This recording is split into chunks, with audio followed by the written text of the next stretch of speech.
Nah, mudah-mudahan cerita saya ini menjadi inspirasi lah bagi para ikhwan gitu yang jarang ke Suryalaya yang ini. Jadi kita harus yakin lah bahwa karomah barokah dari pengersabah dari seorang guru mursyid tetap ada.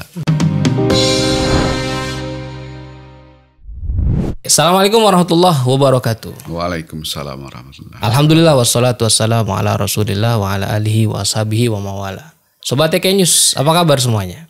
Semoga cager bager lahir batin. Hari ini kita podcast tasawuf masih bersama dengan orang-orang yang berada di masa hidup Pangersabah Anom. Insyaallah kita akan mendengar cerita dari Pak Amin. Beliau banyak berinteraksi dengan Pangersabah Anom. Kita akan dengarkan ceritanya. Mudah-mudahan ini jadi inspirasi. Betul sekali Pak Amin. Tahun berapa Pak Amin dulu ketemu saya ke pesantren Suryalaya pada tahun 1974 akhir, tepatnya pada bulan Desember. Karena pada waktu itu tahun ajaran baru itu mulai dari bulan Januari. Jadi saya akhir Desember setelahnya selesai ujian SD ya langsung ke sini. Karena di sini ada saudara-saudara ya abang-abang lah, kakak mungkin bahasa. Jadi mengikuti beliau-beliau.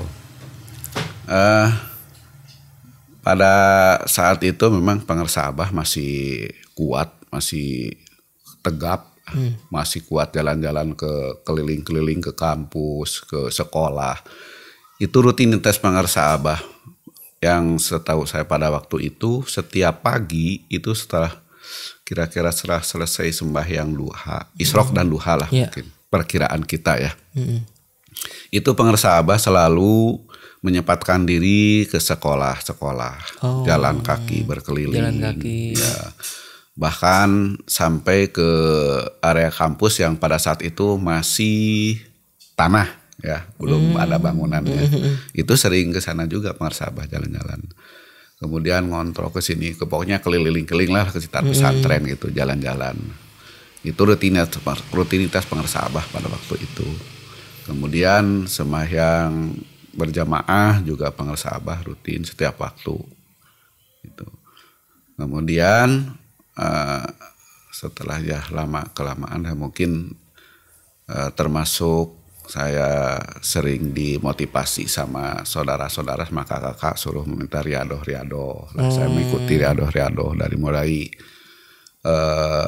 nyampe lah istilah orang Sunda tuh ngabeti ya. Apa tuh? Ngabeti itu tidak makan nasi. Oh, tidak makan nasi. Itu ya singkat cerita lah riadohnya sampai ngabeti mandi malam. Mandi malam. Dan sebagainya lah cerita itu pada saat itu. Jadi tradisi dulu ya waktu masih kami jadi santri pada tahun 70-an itu hampir setiap santri itu minta riadoh sama Pangersabah, amalan. Yeah. Dari mulai yaitu mandi malam, dari mulai nyampe tadi dan sebagainya. Jadi dulu tuh santri berlomba-lomba. Itu cara mintanya gimana tuh? Langsung aja menghadap ke Abah. Oh, bareng-bareng atau sendirian tuh? Biasanya? Ya kadang-kadang bareng-bareng habis ngaji ya, ngaji pagi ke Pangersabah menghadap.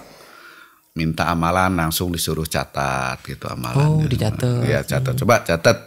Dicatat langsung dibacakan sama Abah sama kita nyatet. Itu diusahakan kata Abah cuma satu kali dibaca nih katanya. Kamu harus hafal. Misalnya ada doa gitu ya. Ada doa-doa.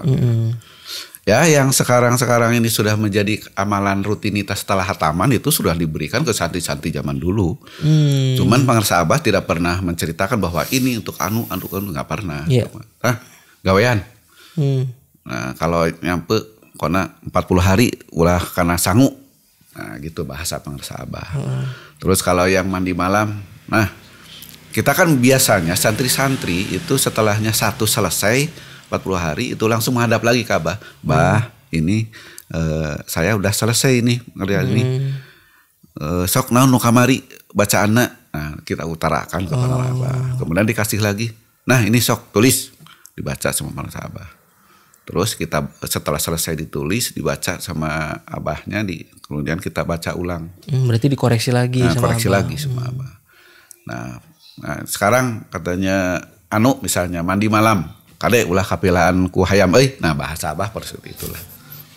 Itu berarti bahasa pangarsa Abah.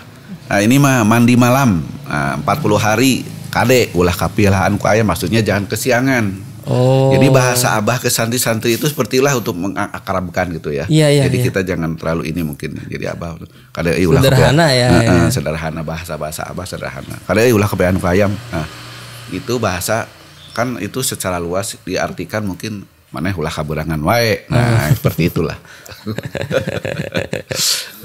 Nah, itulah yang awal-awal pertemuan.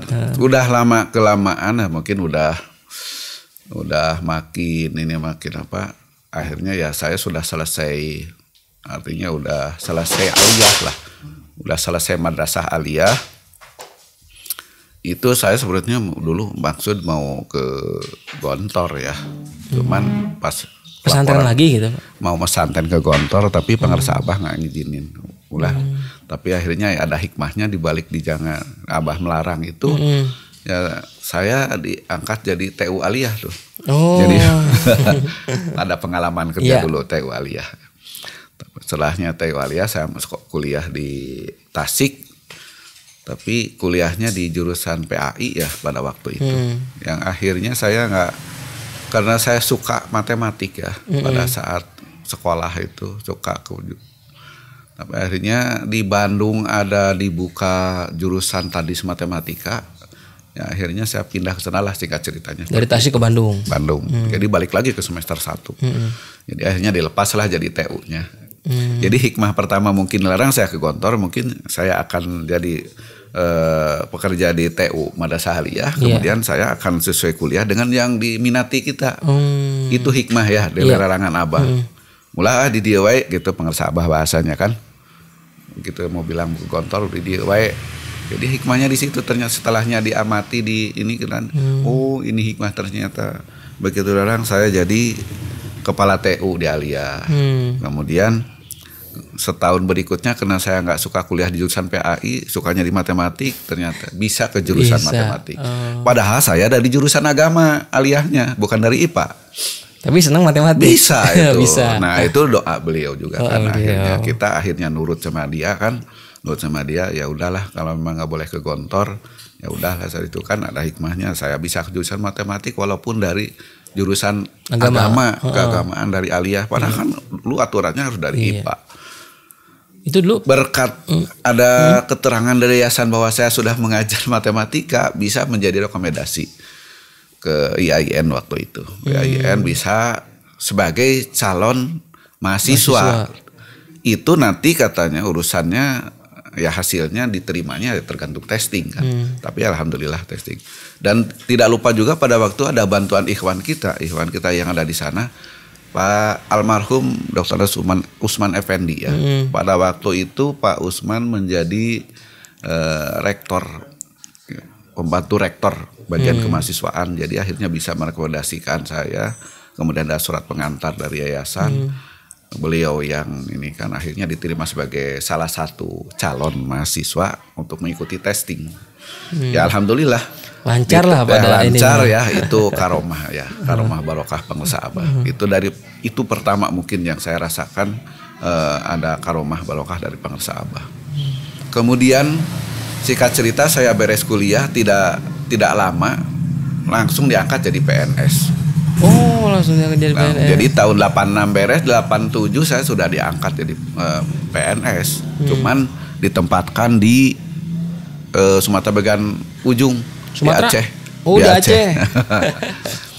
Ya itu alhamdulillah pokoknya saya diangkat, singkat cerita juga diangkat ke sana, kemudian dikasih ongkos juga sama negara, saya pakai ke sana karena ada pembinaan dulu sebelum berangkat. Ya. Nah, singkat cerita udahlah dapat di sana, kerja di sana, kemudian 4 tahun kerja di sana dapat jodoh orang Aceh. Ya dapat jodoh orang Aceh lah. Gitu. Jodohnya orang Aceh sekarang istrinya. Nah ini ada cerita menarik yang memang di Aceh itu. Pada tahun 94. Pada tahun 94 saya punya keluhan dalam diri saya, itu ada penyakit tumor ganas di usus besar. Setelahnya hasil pemeriksaan itu sudah diponis sama dokter, itu sudah penuh sampai ke liang lugur dan harus ditutup. Ada istilah kedokteran harus dipindah di kolostomi ke sini, ke ke inilah ke perut, Ya, ke perut. di kolostomi ya, pakai alat lah di sini. Nah, pada saat itu sudah diponis sama dokter dan ada informasi dari ya bisik-bisik lah menurut beliau, ya ini kalau udah dioperasi tumor itu biasanya nggak panjang umur lah, paling bertahan 2 tahunan katanya. Iya. Karena sudah ganas, sudah stadium 3. Stadium 3. Stadium 3 itu udah ganas tumornya dan anak-anaknya sudah menjalar, udah sampai ke dubur. Makanya harus dipotong semua, harus dijahit, ditutup. Saya laporan lah dulu ke Suryalaya ya, terutama ke Pak Suhro, kakak saya Pak Suhro. Laporan, kemudian ke sini bahwa cerita sakit saya begini, dan pada saat itu harus diponis harus dioperasi lah, kalau nggak di Banda Aceh di Medan. Tapi akhirnya dari sini menurut Pak Suhro mungkin rembugan keluarga di sini, ya udah di Medan aja lah. Kalau ke sini ke Jawa, kalau ke Jakarta atau di Bandung tetap juga prosesnya lama lagi. Kemudian di sini juga mungkin berabe juga lah. Ya, akhirnya putuskan di sana. Dan setelahnya saya laporan ke sini di ultimatum oleh dokter masalah harus ditutup, kemudian juga umur dikatakan sudah sebenarnya. Akhirnya mereka pada sedih ya di sini mungkin akhirnya setiap penakib dibacain doa di seluruh manakib, termasuk yang di pesantren, masuk di rumah-rumah. Ya, kemudian tibalah waktunya. Pada saat itu saya harus dioperasi pada tanggal 3 November. 3 November hari Rabu. Nah mungkin ulang tahun lah bulan ini. Pas juga 3 November hari Rabu ya. Hari Selasanya ada telepon dari Pak Suhro, dari kakak. Telepon. Ternyata Pak Suhro udah laporan ke Pangarsa Abah bahwa Amin yang di Aceh, pun Adi lah kata pun Adi di Aceh, kedah dioperasi baru Pangarsa Abahnya. Ya mungkin tanyalah penyakit apa ya. Ada tumor ganas di usus besar, mau dioperasi dan besok mau dioperasinya hari tanggal 3 November. Saya udah di rumah sakit pada waktu itu, ada rumah sakit Medan. Terus Pangarsa Abah jawab, kumaha tuh sahanu bisa kaditu. Artinya siapa yang bisa ke sana lah kata. Ya maka bujeng gitu, nggak keburu lah kata Pak Suhro ke sana. Kumaha tuh kalau telepon bisa kata Pangarsa Abah ke Pak Suhro. Tiasa Abah melalui telepon di kampus, pada waktu itu di kampus baru ada telepon baru di kampus, di rumah di madrasah di Pangarsa Abah sama di wartel di PLK. Akhirnya Pak Suhro telepon lah setelahnya menghadap dari Abah. Teleponnya ada amanat dari Abah. Ini telepon, kalau bisa telepon udah sampaikan aja. Ini bacakan sebanyak-banyaknya. Ada doa. Ada doa dari Pangarsa Abah. Terus singkat cerita saya terima telepon sekitar jam 10-an di sana di rumah sakit, tadi susul sama suster. Ada telepon pas diterima dari Pak Suhro, dari kakak ya. Kata Pak Suhro, jadi operasi jadi besok hari Rabu tanggal 3 ya.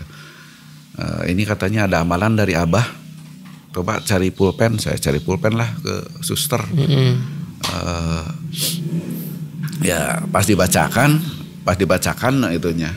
Wah ini mah saya mau nggak ini lagi lah, udah hafal sebenarnya, ini udah saya amalkan, udah diriadohkan ini doanya ini. Udah dulu saya bilang udah saya riadoh sama 40 hari doa ini nggak perlu ditulis lagi. Jadi udah hafal.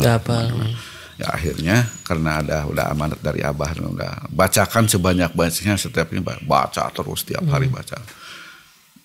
Dan ya banyaklah keanehan-keanehan selama di rumah sakit juga. Itu jadi akhirnya jadi dioperasi Pak? Akhirnya. Jadi sebelum dioperasi juga ini ada yang terlewat ceritanya, mungkin sebelum dioperasi juga karena saya setiap hari ada hataman terus hataman tiap hari gitu ya, tiap hari hataman terus gitu. Dan alhamdulillah itu dari atas amanat dari Pengarsa Abah juga ke yayasan di Medan. Itu banyak yang mengunjungi juga, gantian ikhwan-ikhwan yang di Medan itu. Tiap hari ada yang mengunjungi sehingga yang nengok banyak, makanan banyak, itu barokah semangat, juga ya. Semangat buat sembuh semangat juga. Jadi kita tuh semakin semangat lah gitu. Itu yang tidak terceritakan tadi terlewat ya. Jadi selama di Medan sebelum dioperasi kan saya masuknya seminggu sebelum dioperasi ya. Seminggu sebelum dioperasi. Oktober berarti ya. Jadi akhir Oktober waktu itu. Jadi sudah ada ini dari Abah dari sini, udah ada perintah dari Abah, surat resmi ke yayasan. Surat resmi yayasan bahwa ada salah satu ikhwan kita namanya Amin di rumah sakit Adam Malik akan lagi dirawat. Akhirnya gantian dari yayasan. Langsung Abah respon cepat. Cepat Pengarsa Abah. Itulah mungkin Pengarsa Abah itu kepada siapapun yang namanya ikhwan itu ya, ikhwan perhatiannya sangat tinggi. Saya merasakan betapa tinggi perhatian Pengarsa Abah, termasuk barokah karomah lah gitu dari Pengarsa Abah. Itu akhirnya di operasi ada keanehan apa tuh? Nah, terus cerita saya udah ngamalkan itu dari Pengarsa Abah itu terus-terusan selain hataman ya. Kalau hataman terus ya tiap sore hataman. Besok paginya saya dibawa ke ruang Oka ya pagi, udah jam 6 lah, setengah 7-an mungkin udah dibawa ke ruang Oka. Sebelum dioperasi itu saya udah diperiksa lagi, masih penuh ini apa. Periksa tumor itu masih penuh sampai ke dubur. Dari selain induknya ya, induknya sudah sebesar telur asin, lebih tinggi lebih besar lah dari telur asin. Setelahnya dioperasi ternyata ada keajaiban. Penyakit tumornya itu yang dikatakan sudah tumbuh menyebar kemana-mana termasuk sampai ke tulang dubur sudah tidak ada lagi. Setelah dioperasi. Yang ada cuman induknya aja. Oh, yang sebesar itu telur asin itu. Yang ada yang diangkat sama mereka. Jadi akhirnya ya alhamdulillah usus masih bisa disambung lagi. Semua dokter termasuk dokter ahli bedah tumornya yang konon paling jago ya di Medan di rumah sakit Padahal itu paling senior yang jebolan Australia, kaget juga. Padahal dia sebelum operasi masih ada masih ada benjolan-benjolan itu masih ada, tapi pas dibuka bersih, tidak ada kecuali yang induknya itu. Nah itu mungkin salah satu karomah ya, dari Pengarsa Abah, doa-doa dari semua keluarga lah, termasuk doa di Sumedang, di Aceh ya mungkin mertua gitu. Ya paling ini mah ya itulah mungkin yang paling ini dari Pengarsa Abah. Itu kalau Pengarsa Abah Anom itu kan bukan perhatian sama murid-muridnya gitu. Salah satu bentuk perhatian kan respon cepat itu. Langsung hubungin yang di Medan ya. Langsung ngeroyok lah ke sono, ngasih support, ngasih motivasi. Ngasih support yang untuk kemudian ngasih makanan, hanya orangnya yang banyak bercanda-bercanda di ruangan itu. Makanan juga itu kan subur. Bentuk perhatian yang luar biasa luar gitu. biasa tuh dari Pengarsa Abah. Saya sampai terharu, sampai menangis lah di rumah sakit pada waktu itu, kok sampai segini besarnya perhatian Pengarsa Abah sama anak muridnya, padahal saya yang lah murid ini masih sangat kecil lah gitu ya. Tapi betapa besar perhatian seorang mursyid ya sama muridnya. Itu gitu ya. Salah satu sisi kebaikan dari Pengarsa Abah Anom, sangat perhatian. Ada nggak sisi lain yang Pak Amin tangkep nih dari keseharian Abah Anom nih? Ya perhatiannya memang Pengarsa Abah Anom selama ya saya di sini yang terulang ke belakang lagi selama di Suryalaya itu sangat besar lah sama. Jadi setiap mau berjamaah saja ya, setiap mau berjamaah Pengarsa Abah selalu melirik dari ujung sampai ujung sana sampai ujung semua berjamaah dilihatnya. Oh, dicek dulu. Dicek sama santri-santri. Sebelum sholat itu Pengarsa Abah sudah lihat begini semua. Itu udah berarti baru itu ngimamin. baru misalkan udah Pengarsa Abah udah sunat, udah sholat, baru berjamaah. Itu waktu datang Pengarsa Abah waktu datang dari madrasah masuk masjid itu sudah dikontrol, dilihat itu semua disisir tuh, yang berjamaah itu termasuk santri-santri kan. Kalau ada santri kalau santri misalkan di atas ribut aja suka Pangersa Abah suka kok gitu. Kadang sama Pangersa Abah di inilah apa dimarahin lah sedikit. Hei, itu bentuk perhatian. Bentuk perhatian, betul. Kan orang-orang kalau sudah apa langsung takut semua, langsung segan. Bukan takut, segan. Pak Amin kan berarti dari sejak 74 sampai 2011 itu kan ada sekitar berapa tahun tuh Pak? 30 tahun lebih itu. Ya. Itu ada nggak sisi lain gitu dari Pangersa Abah Hanum? Apakah memang seorang mursyid itu ya selalu menampilkan yang gagah, wibawa, nggak pernah apa sih? Abah suka humor nggak sih? Pangersa Abah itu pada semua orang yang istilahnya yang kaya yang miskin perlakuannya sama. Perlakuannya tidak beda-bedakan ya. Tidak membeda-bedakan. Bahkan Pangersa Abah selalu berkata yang sangat bijak lah sama. Kalau sama yang kecil bahasanya kadieu bager aya naon. Nah, itu adalah bahasa Pangersa Abah. Kalau sama orang-orang yang ini, sama orang yang apa? Yang boleh dikatakan orang-orang yang inilah punya pangkat, yang punya pangkat ini pun jabatan. sama bijaksana. Pangersa Abah itu tidak ini. Ini menempatkan orang tuh ini ya. Iya, menempatkan secara proporsional. Orang, kalau ada tamu-tamu mau ini setahu saya selama di sini itu kalau ada tamu yang minta hayang beunghar gitu. Pangersa Abah cuman senyum aja. Cuman sambil jawab, Abah mah da teu bisa ngabeungharkeun. Nah, bahasa Pangersa Abah. Jadi Abah mah cuman bisa ngajarkeun dikir. Nah, pami hoyong diajar dikir mah enggak orang sasarangan sareng Abah. Artinya jadi kalau mau belajar dikir ya hayolah bareng-bareng sama Abah. Abah tidak pernah memperlihatkan bahwa saya seorang guru mursyid yang tidak pernah.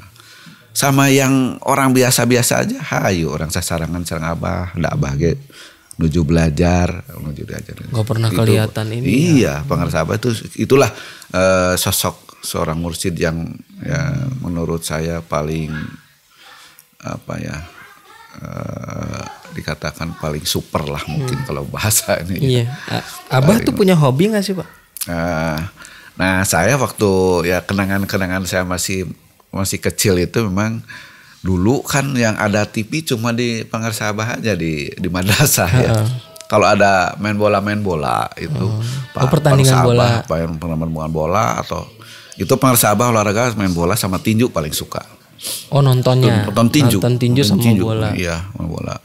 Itu kami santri-santri yang sering gitu nonton sama-sama. Oh diajak sama Abah. Iya, diajak nonton di ruang Pangersa Abah di tengah lah dulu. Ada ruang tamu, ada ruang Pangersa Abah khusus kan ada TV besar. Itu kami sering nonton di situ bareng-bareng. Itu kalau nonton diem apa gimana? Pangersa Abah di kursi di atas, kami di bawah pada ini, kami di bawah.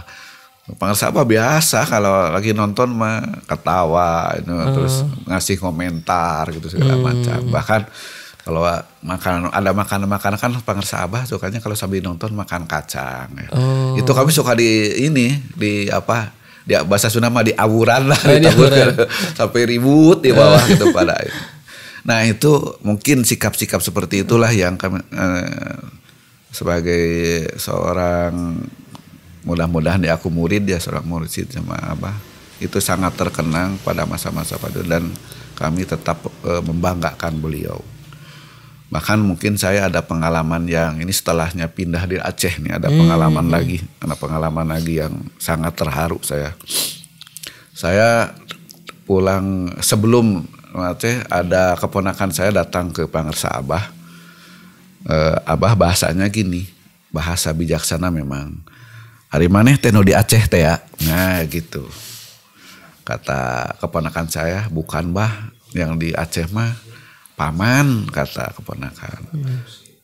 Gitu. Iya saya kata keponakan saya itu paman cenah Mang Amin. Oh ari si Amin teu bisa pindah di Aceh bahasa gitu ya. Bahasa dari Pangersa Abah seperti itu langsung mungkin inilah sama saya sama petinggi di sana langsung disampaikan sama keponakan ke Pak Suhro, terus Pak Suhro ngasih kabar ke saya, Abah udah nanyain kamu bisa pindah nggak gitu. Sebelumnya saya minta pindah sampai ribut-ribut di Aceh sampai segala macam nggak dikasih. Begitu ada ini dari Pangersa Abah, ini mungkin salah satu ini juga karomah ya. Bahkan datang ke Kanwil bukannya kita minta, malah disuruh sama Kanwil. Kan Pak Kanwil. Pak Amin kalau mau pindah sok aja katanya cari ini dulu dari sana.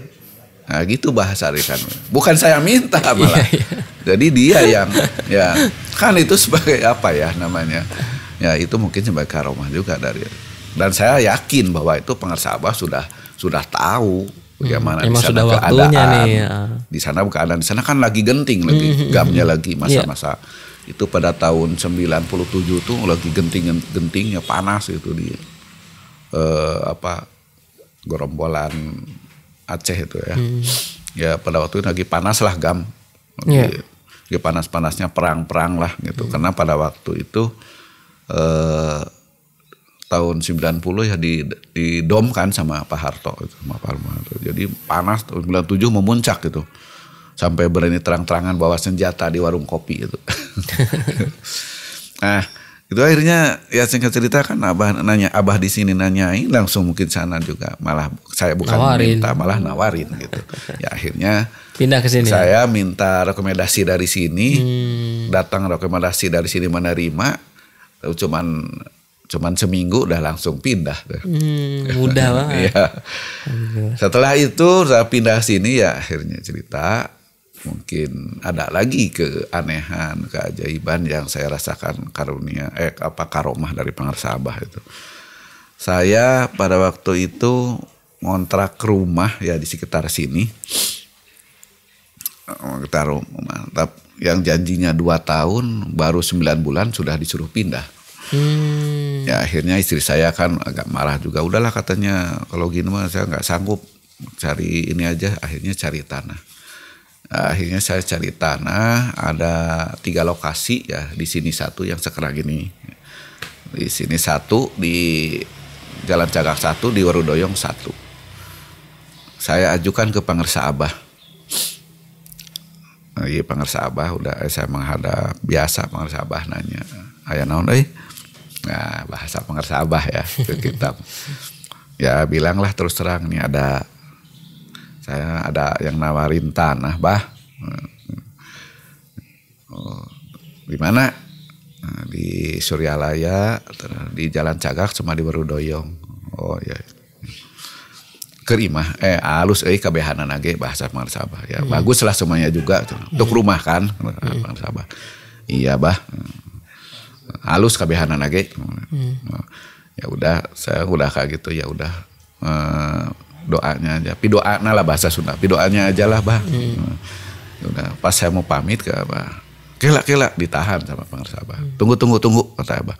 Ternyata ada tamu dari Jakarta mau pamitan. Nah, setelahnya pamitan dari orang Jakarta baru saya di ini lagi. Jadi bahasa Pangersa Abah. Anu di Suralaya usaha Pak Toha, Nusi Toha, Nusi Toha we Nah, masih toha we bahasa Pangersa Abah, si toha mau ke haji. Nah, kasus ini cerita-cerita ini sudah berkali-kali saya ini kan udah mau jadikan, udah jadi harga, udah 3 kali batal. Tapi karena ada mungkin karomah dari Pangersa Abah ya tetap aja. Jadi diyakinkan sama Pak Umar, kakak saya, udah kalau bahasa gitu dari Abah, walaupun orang udah gimana tetap akan beli kamu katanya. Itu udah ada.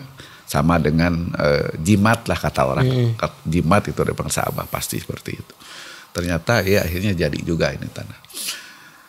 Ya itulah karomah Pangersa Abah tuh sampai ke situ. Nggak sampai situ aja. Mau udah jadi tanah ini dibeli. Ada waktu Pak Haji Toha kan mau ke Mekah. Ada waktu cuman berapa hari ya, cuman 2 hari harus dilunasi ke Mekahnya Pak Haji Toha.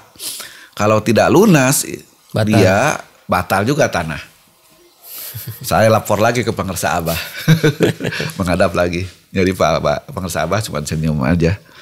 naon deui euy. Nah bahasanya apalagi itu Abah Pak Toha bade ngalunasan ieu da kedah lunas yang pada waktu itu tanggal 18 Agustus kalau 20 Agustus ya pokoknya bulan Agustus harus lunas. Nah tereh-tereh teuing cenah di September cenah ieu na sareng pangasahabat teh bukan bulan September halus lunasnya. Saurna ayeuna Agustus bah di kumaha ya abdi bade milarian ieu manawi ieu cing pidoana. Nah akhirnya didoain sama Abah. Saya udah berangkat sebentar aja ke sekolah, alhamdulillah dapat hasil walaupun pinjaman ya. Dapat langsung itu untuk melunasi Pak Haji Toha. Nah gitulah karomah. Itu saya tidak mungkin itu tidak lepas juga dari karomah beliau. Jadi semua kejadian-kejadian yang saya alami itu ya karomah dan barokah dari beliau lah. Termasuk bimbingan segala macam. Ya mungkin itulah anekdot mungkin dari saya. Ya, sebetulnya yang cerita-ceritanya masih banyak, cuman yang intinya aja lah itu seperti itu ya. Nah, mudah-mudahan cerita saya ini menjadi inspirasi lah bagi para ikhwan gitu, yang jarang ke Suryalaya yang ini. Jadi kita harus yakin lah bahwa karomah barokah dari pengarsa Abah dari seorang guru mursyid masih tetap ada. Jadi banyak hal-hal yang inilah yang kita rasakan, yang saya rasakan terutama saya mengalami sendiri. Bahkan saudara-saudara saya juga banyak yang mengalami keanehan-keanehan gitu. Mungkin itu saja yang perlu mungkin yang bisa saya sampaikan. Mudah-mudahan bermanfaat bagi ikhwan semuanya, bagi diri saya dan bagi yang mendengar atau yang melihat YouTube podcast ini ya. Terima kasih. Billahi taufiq wal hidayah. Assalamualaikum warahmatullahi wabarakatuh. Waalaikumsalam. Makasih Pak Amin udah berbagi di podcast Tasawuf. Oke Sobat TKI News, itu tadi pengalaman yang dirasakan dan dialami oleh Pak Amin. Mudah-mudahan nanti kita bisa lanjutkan podcast Tasawuf dengan bintang tamu lainnya yang juga bicara tentang Pontren Suryalaya. Saksikan terus podcast Tasawuf di hari Sabtu jam 7 pagi dan jangan lupa download aplikasi TKI News. Assalamualaikum warahmatullahi wabarakatuh. Waalaikumsalam warahmatullahi wabarakatuh.